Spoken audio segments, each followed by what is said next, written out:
अस्सलाम वालेकुम जी, एक और नई वीडियो के साथ मैं हूं हसन लियाकत। आज हम बात करेंगे बाबर आजम के हवाले से। और बाबर आजम जो कि कल कप्तानी से उनको हटाया गया था, लेकिन अब बहुत बड़ी साजिश उनके खिलाफ तैयार है। और वो क्या साजिश है जो इनके खिलाफ हो रही है, कितने अरसे से हो रही है, कौन कर रहा है, ये तमाम तर चीज़ें मैं आपको बताऊंगा। उनके मुतबादिल के तौर पर किसको T20 फॉर्मेट में लाया जाएगा, साइम अयूब को और शर्जील खान को ग्रीन सिग्नल मिल चुका है, किसकी तरफ से मिला है, ये भी मैं आपको इस वीडियो में बताऊंगा। और बाबर आजम के हवाले से वसीम अकरम ने जो उनको T20 फॉर्मेट से बाहर करने की बात की है, उन्होंने क्या बात की है, ये तमाम तर चीज़ें बताएंगे। सबसे पहले आपसे गुजारिश करूंगा कि आपने हमारे इस चैनल को सब्सक्राइब ज़रूर करना है। और आपसे सवाल ये छोड़ूंगा कि क्या आप बाबर आजम को T20 फॉर्मेट में देखना चाहते हैं या नहीं देखना चाहते हैं, हमें बताइएगा। और मैं आपको बताऊंगा कि बाबर आजम की परफॉर्मेंसेस T20 फॉर्मेट में कितनी ज़्यादा हैं पाकिस्तान के लिए।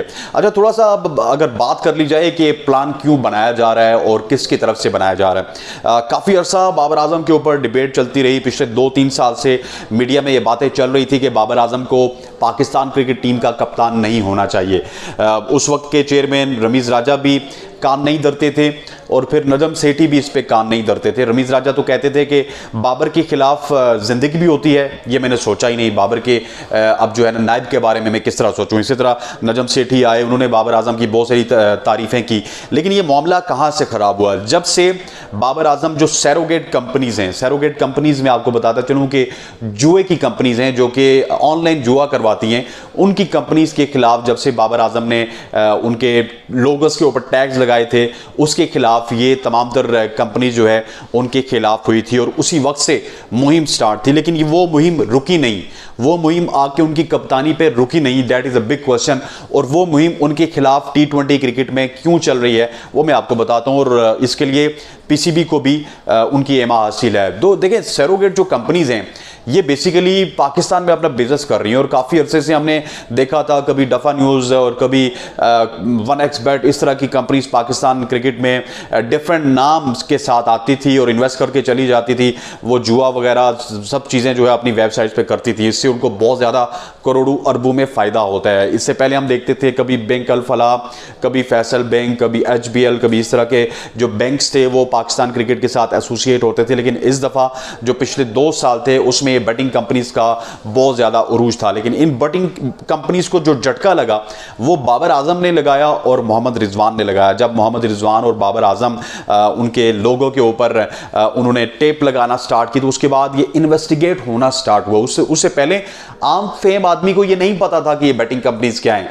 लेकिन जब से लोगों के ऊपर स्टिकर लगना स्टार्ट हुआ, लोगो छुपाने की बात हुई, तो फिर लोगों ने उसको हाशिम आमला के साथ भी रिलेट किया कि हाशिम आमला भी किसी जमाने में जो शराब के ऊपर जो लोगो लगाते थे उस तरह का लोगो जो है ना, ये यहाँ पे बाबर आजम और मोहम्मद रिजवान भी यूज करने लगे। उसके बाद पता चला कि ये तो बेटिंग कंपनीज हैं और इन बेटिंग कंपनीज को जो है पाकिस्तान क्रिकेट बोर्ड की एमा पर यहाँ पर लाया गया।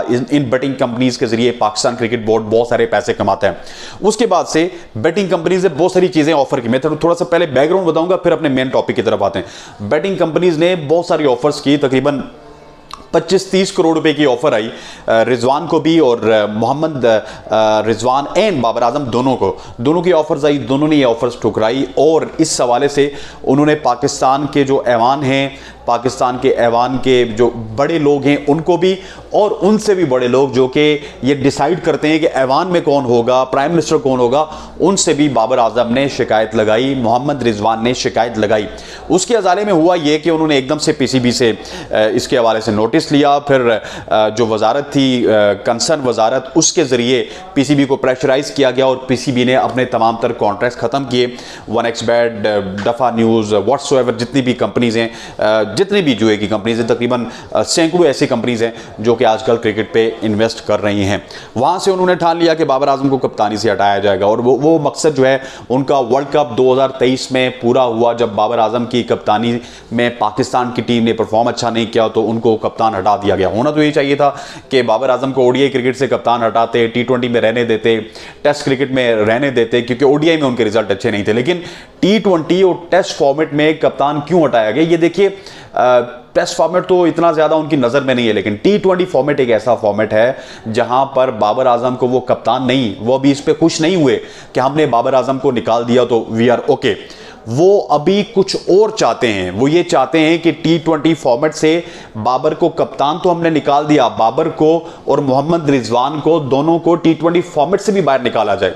वो क्यों निकाला जाए, ये एक बड़ा इंटरेस्टिंग सवाल है। इस वजह से निकाला जाए कि बाबर आजम और मोहम्मद रिजवान जब T20 में पाकिस्तान क्रिकेट की नुमाइंदगी नहीं करेंगे तो वो PSL में भी ना 1, 2, 3 साल तक सर्वाइव कर सकते हैं। जब तक आप T20 में हैं, पाकिस्तान टीम की नुमाइंदगी कर रहे हैं, तो आप जो है PSL में भी रिप्रेजेंटेशन कर सकते हैं। लेकिन जो ही आपकी पाकिस्तान क्रिकेट टीम से नुमाइंदगी खत्म हुई तो PSL की जो फ्रेंचाइजीज हैं ये आपसे पीछे हटना स्टार्ट हो जाती हैं। जब ये आपसे पीछे हटना स्टार्ट होंगी तो उधर से दरवाजे खुलेंगे बैटिंग कंपनीज के, उधर से जो जितनी भी बैटिंग कंपनीज हैं वो वापस से इन्वेस्ट करना स्टार्ट करेंगे। PCB में भी, डिफरेंट फ्रेंचाइज में भी, आपकी लाहौर कलंदर, आपका मुल्तान सुल्तान, कराची किंग्स, मेरा ख्याल एक पेशावर में नहीं थी, इसके अलावा तमाम दर wolf 777 I think Multan Sultan के साथ थी, और मुझे याद नहीं शायद कोयटा के साथ भी ना हो, लेकिन तमाम तर फ्रेंचाइजेस के साथ बैटिंग कंपनीज भी थी। अब वो ये चाहते हैं कि बाबर आजम को वहां से भी हटाया जाए। और मैंने पिछले दिनों ये कॉन्स्पिरेसी सुनी भी और बड़े मोतबर लोगों से सुनी है कि बाबर आजम की जो T20 फॉर्मेट में वो किसी भी वक्त उनको निकाला जा सकता है, सिर्फ इंतजार है तो 2024 के वर्ल्ड कप का। अगर 2024 के वर्ल्ड कप में बाबर आजम परफॉर्म नहीं करते तो उसके बाद उनको बाहर निकाला जाएगा। अच्छा, बाबर आजम को परफॉर्म ना करवाने के लिए क्या किया जा रहा है? बाबर आजम को परफॉर्म ना करवाने के लिए 2 नए ओपनर लाए जा रहे हैं। एक तो साइम अयूब जो कि बाबर आजम की टीम पेशावर ज़ल्मी में उनके साथ खेलते थे, और दूसरे शर्जील खान जो कि बाबर आजम की पुरानी टीम कराची किंग्स में भी उनके साथ खेल चुके हैं। दोनों ही पाकिस्तान की नुमाइंदगी कर चुके हैं। अब होगा ये कि बाबर आजम की जो यूटिलिटी थी T20 क्रिकेट में, मैं अगर गलत नहीं हूं तो टॉप 4 में है वो, टॉप 4 रन गेटर हैं। पहले में विराट कोहली हैं, दूसरे में रोहित शर्मा हैं, तीसरे में आई थिंक मार्टिन गप्टिल हैं, और चौथे में बाबर आजम है। और 40 की एवरेज से वो अभी तक बहुत ज़्यादा सर्व कर चुके हैं पाकिस्तान को, और उनकी जो सेंचुरीज की तादाद है वो 3 है इंटरनेशनल क्रिकेट में, और ये बहुत ही ज़्यादा हौसला अफजा है बाबर आजम के लिए। लेकिन बाबर आजम दायरे का इस्तेमाल करते हैं। अब बाबर आजम को किया यह जाएगा कि बाबर आजम को तंग किया जाएगा, उनको ओपनिंग की पोजीशन से फेंका जाएगा 1 डाउन में या फिर 2 डाउन में। अब जब 2 डाउन में आएंगे, दायरा खुला होगा, तो बाबर आजम उस तरह छक्के चौके ये नहीं लगा सकते, और वहां पे जाके बाबर आजम की यूटिलिटी खत्म हो जाएगी। जब बाबर आजम की यूटिलिटी खत्म होगी, एक नया शोर होगा कि बाबर को आपने कप्तानी से हटाया, तो बाबर को आप जो है अब T20 टीम से भी रिमूव करिए। ये ODI के बैटर रह चुके हैं और ये टेस्ट के बैटर रह चुके हैं। अगर ऐसा हुआ फ्यूचर में तो फिर क्या रिएक्शन आएगा ये अब देखना होगा, क्योंकि रिएक्शन पे सारे फैसले होते हैं। लेकिन ये चीज फ्यूचर में लाजमी होगी कि बाबर आजम को शफल किया जाएगा ताकि उनकी परफॉर्मेंसेस को कम किया जाए। जो ही वो ओपनिंग से पीछे जाएंगे, दायरे से फील्डर बाहर चले जाएंगे, उनके चौके, उनके जो ये ऑन साइड और ऑफ साइड पर ड्राइव्स हैं वो रुकना स्टार्ट होंगी, तो उनकी यूटिलिटी खत्म होगी, उनकी फॉर्म उसी तरह से खराब होगी जिस तरह हमने वर्ल्ड कप में देखा था। सो ये किया जा रहा है बाबर आजम के साथ, और शर्जील खान और साइम अयूब को लाया जाएगा। इस तरह का धमाका किया जाएगा। हो सकता है कि धमाकेदार एंट्री हो भी जाए, क्योंकि जो वर्ल्ड कप है वो 23 विकेटों पे है। फास्ट बॉलर्स को ये हमारे ओपनर्स काफ़ी अच्छा खेलते हैं। स्पिनर्स पे आजकल हमारी सारी लॉट फंसती नजर आती है हमें। सो ये किया जाएगा। और इसके अलावा वसीम अकरम ने भी अपने एक बयान में कहा कि बाबर आजम को अब परफॉर्म करना होगा तीनों फॉर्मेट्स में, क्योंकि वो जानते हैं ये बातें राशिद लतीफ़ ने भी की हैं, ये बातें वसीम अकरम ने भी की हैं, और राशिद लतीफ़ ने तो बरमला की हैं कि ये साजिश हो रही है। वो तो चाह रहे थे कि कप्तानी से भी ना हटाया जाए, लेकिन बहुत सारे हल्के ऐसे हैं जिनका ये मानना था कि बाबर को कप्तानी से हटाया गया तो अपनी बैटिंग पे फोकस करेंगे। लेकिन अब ये जो नया पेंडोरा बॉक्स खुल रहा है कि बाबर आजम को T20 फॉर्मेट से भी बाहर करना है, किस तरह करना है, ये तमाम तर प्लान तैयार कर चुके हैं, और इस प्लान के मुताबिक जो है बाबर आजम की पोजीशन को तब्दील किया जाएगा, उनसे रन्स कम होंगे, और उसके बाद पाकिस्तान क्रिकेट टीम में नए ओपनर्स आएंगे। रिजवान और बाबर टीम से निकलेंगे, उनको PSL फ्रेंचाइजीज पिक नहीं करेंगी, और उनकी जो यूटिलिटी है वो कम हो जाएगी, और फिर उनकी बात नहीं सुनी जाएगी, और सरोगेट कंपनीज का एक बार फिर पाकिस्तान क्रिकेट में राज होगा। मैं उम्मीद करता हूं आपको हमारी वीडियो जरूर पसंद आई होगी। जितने भी लोगों ने हमारी वीडियो आखिर तक देखी उनसे गुजारिश है कि इस तरह की वीडियोस के लिए हमारे चैनल को सब्सक्राइब जरूर कीजिएगा। That's all from my side. अस्सलाम वालेकुम।